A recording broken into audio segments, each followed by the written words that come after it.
Göklerde kartal gibiydi.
Aşağıda Königse.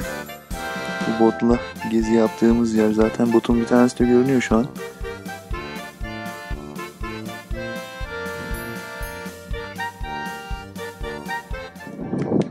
Gelmişken bir çılgınlık yapalım dedik.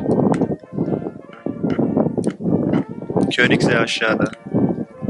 1800 metreye çıktık. Nereye geldik? Hitler'in özel konutu olarak kullandığı zamanında önemli bir yer. Kafasını dinleyip burada karar veriyormuş abi. Biz de geldik. Çıkış pahalı, uzun, zahmetli. Çok fazla tutmuyorlar burada. 28 euro bir gidiş dönüş bilet.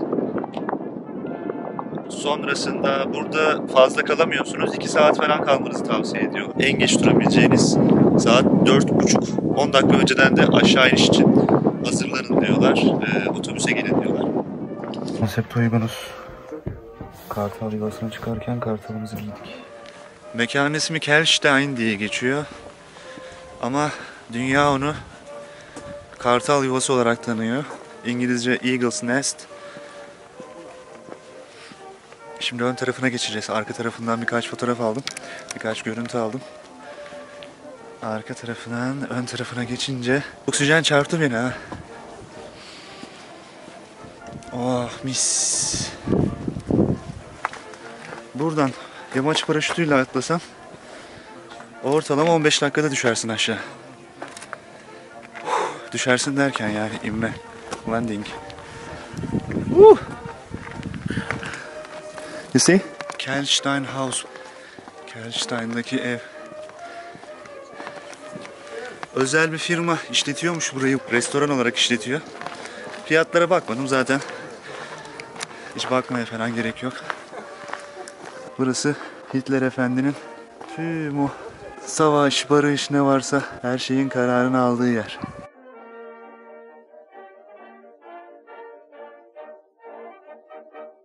Baksana adam manzaranın dibine konmuş. Bak aşağıda Königse, şurada 10 numara bir Toblerone Dağı'na benziyor değil mi? Manzara süper. Şimdi yukarı çıkalım. Daha yukarı çıkabiliyoruz.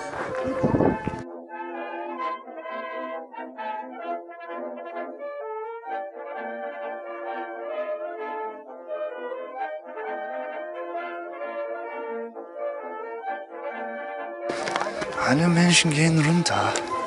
Çocuk soruyor ki tüm insanlar aşağı iniyor yani neden? Biz niye yukarı çıkıyoruz milletin aşağı indiği yerde? Buraya böyle tek başına çıktığını düşünsene. Bir günlük iş. Otobüse bindiğimiz yerde aşağı yukarı 800 metrelerde falandı. 1000 metre civarı yükseldik otobüsle. Buraya tek otobüs geliyor. Yürüyebilirsiniz de. Maça sıkı olan var mı bilmiyorum o kadar. Ne zamanım vardı ne de öyle bir planım.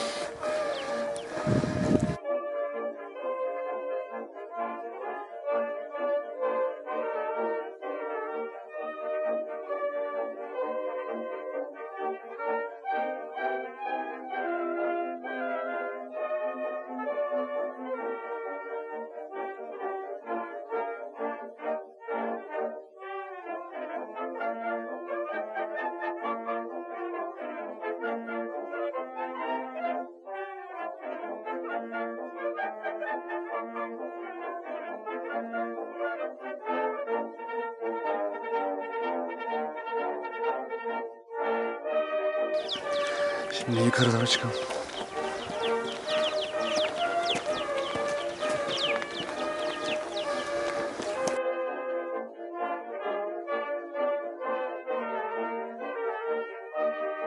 Hızlı hızlı çıkmaya çalışıyorum. 1 saatin biraz üstünde zamanımız var. Aşağıdaki indiğin yerde bir tane adam var. Oraya gidip yani otobüsten indiğin yerde aşağı inip ne zaman geri dönmek istediğini söylüyorsun. O sığır evladı da ben 5,5 dedim. 4,5 yazdı. Küfür etmem de çok kâr etmedi. Elimde 1 saatlik şeyle kaldım öyle.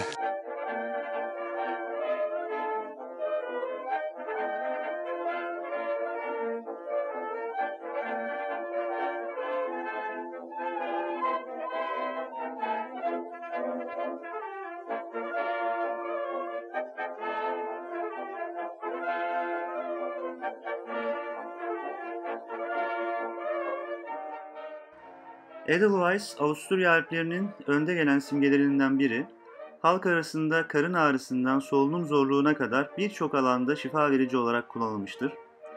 Ününü Avusturya Macaristan İmparatoriçesi Elizabeth'in 1890'lı yıllarda bir resminde kafasında bu çiçeklerden yapılma bir çeşit süs ile tasvir edilmesi ve sonraki dönemde İmparator Franz Josef'in yeni kurulan dağ birliklerine bu çiçeği arma olarak seçmesine borçludur.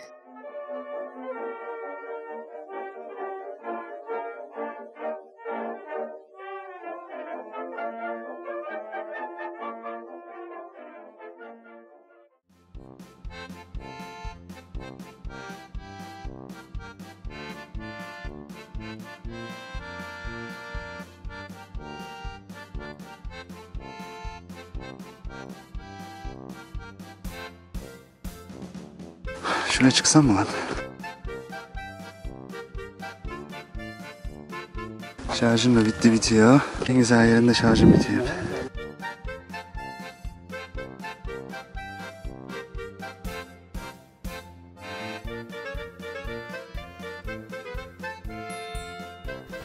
Böyle bir ortam yok ya. Çıkın arkadaşlar, çıkın ormanlara, dağlara. Kendinizi doğaya verin. Ortalığın içine nasıl ettiğimizi görün. Oh, korunulmuş dediğim gölde bile bira ambalajları vardı. Birkaç yerde gördüm. Moral bozucu. Ay, o kadar zor değil ki.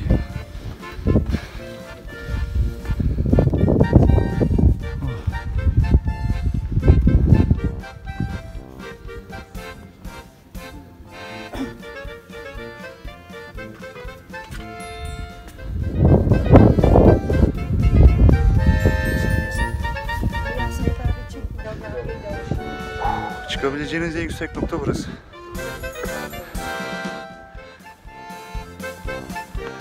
Bence güzel. Dur birkaç tane selfie atayım. Tepemizde dolanan şu hayvana bak gelin. Cenabet hayvan başımıza bir uğursuzluk getirmese bari. Gezimiz devam ediyor. Zirveye çıktık buradaki. Yani çıkılabilecek en yüksek noktaya çıktık. Burası. Çok güzel. Görüntüler çok şahane. Her yere hakim. Bence mutlaka gelin. O kadar para vermek istemiyorsanız çek ya da bir daha çıkın.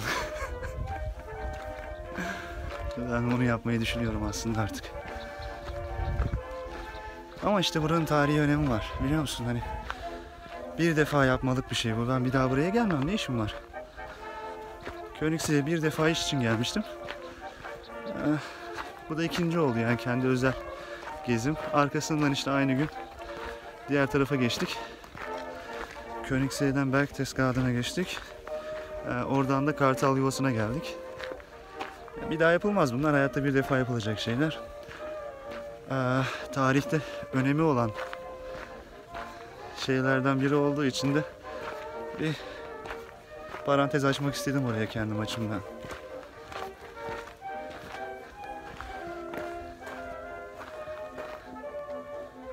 Çok iyi değil mi? Hallstatt'taki Skywalk'a gitmedik. Ben daha önce gitmiştim. Ama yani ona gitmeyip buna gitmiş olmak biraz yerini tuttu ya. Öyle diyebilirim. Şimdi şurada biraz fotoğraf çekeyim. Bir tane fotoğraf çeksem yeterli. Bizim vatandaşlar hep burada. Yaşadığım yerin vatandaşları. İsimlerini söyleyip tedirginlik yaratmayayım kendilerinde. Ama ben burada isim verip hiçbirinizi arkadaşlarınızın içinde şey etmek istemiyorum. Avrupa Birliği biliyorsunuz sınırları kendi içinde, Schengen dahilinde sınır serbestliği olan bir yer. Yani hiçbir şey göstermeden gidip gelebiliyorsunuz herhangi bir ülkeye, Avrupa Birliği içindeki belli bölgeler dışında. O yüzden şimdi koronadan dolayı turist vizesi vermiyorlar benim bildiğim kadarıyla. O yüzden buraya en çok gelen milletlerden bir tanesi Çekler. Hatta şey falan koymuşlar, bilmiyorum, daha önce görmemiştim. Belki dikkat etmediğim için görmemiştim. Ama bu defa geldiğimde şeyi gördüm. Çekçi uyarılar falan koymuşlar artık, yani buradaki olayın farkına varmışlar onlar da. Kartal yuvası burası bu arada. Etrafı bir defa daha göstereyim. Königse şu aşağıda parıldıyor mu? Aynen, şu aşağıdaki yer Königse, yani kralın gölü. Kralın gölü. Artık hangi kralın gölüyse. Burası Bavyera, Almanya. Buradan çıkış yok.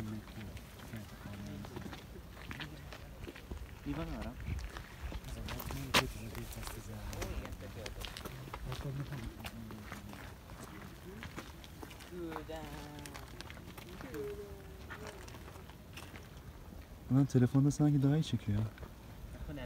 Kamerayı falan atsak mı, ne yapsak?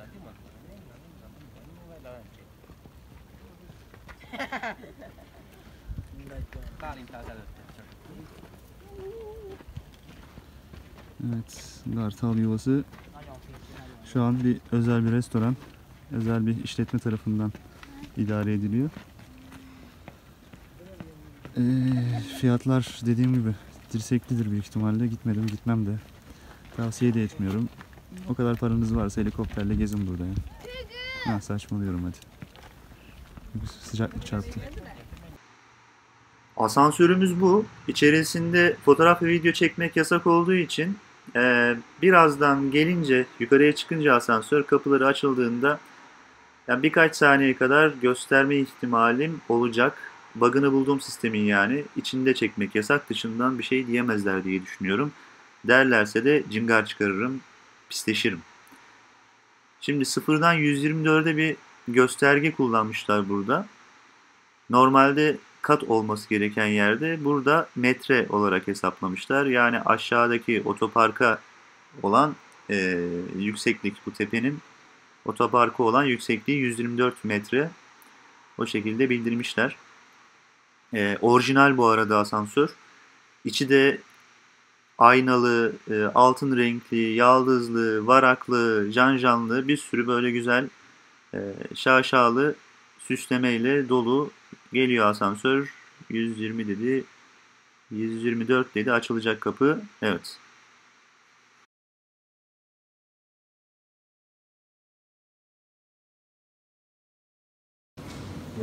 Mekan böyle ha bu arada. Arkada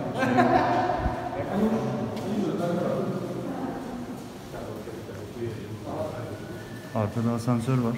Burada tüneli. Buradan böyle gidiyoruz.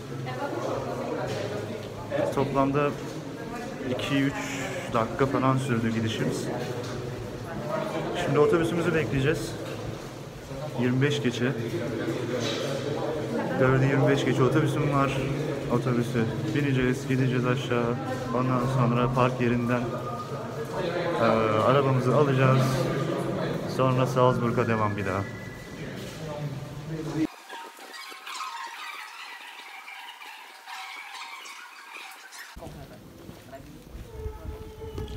Arabayı bekleyeceğimiz yer burası, otobüsü bekleyeceğimiz yer.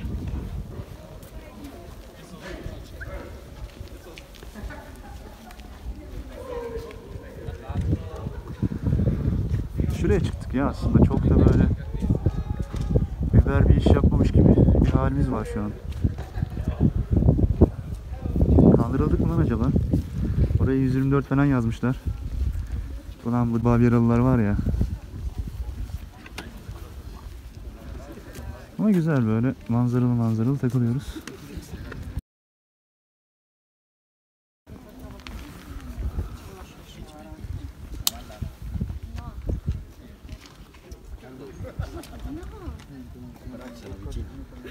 Şurada çığ falan mı düşmüş acaba? Ağaçları yarmış.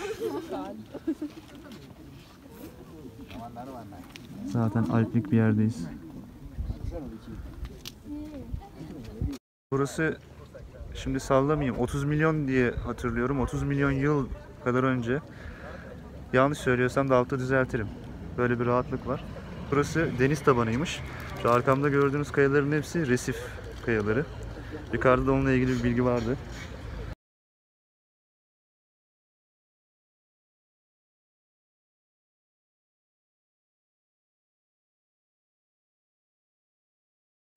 Kitabi konuşuyoruz kardeşim. Bizden şaşmayın. Autobus geldi, autobus. Deutsche Bahn. Evet, yukarıya bakalım, yukarıya. Yukarıyı bulut bastı şu an. Biz yani bir yarım saat daha geç kalmış olsaydık oraya çıkmak için, büyük ihtimalle bu çekimlerin yarısı olmayacaktı. Bulut altı kalacaktık. Bilmiyorum ya, ilahi komedya diyorlar ya, öyle bir şey herhalde. Adama saydık sövdük, bir saatimizi çaldı diye. Ama o bir saatte demek ki böyle kalacakmışız. Lan hayır varmış. Vallahi şans yanımızda ya. Arada sırada sövüyoruz ama şans yanımızda şükür. Bu da öyle kalsın not olarak kenarda.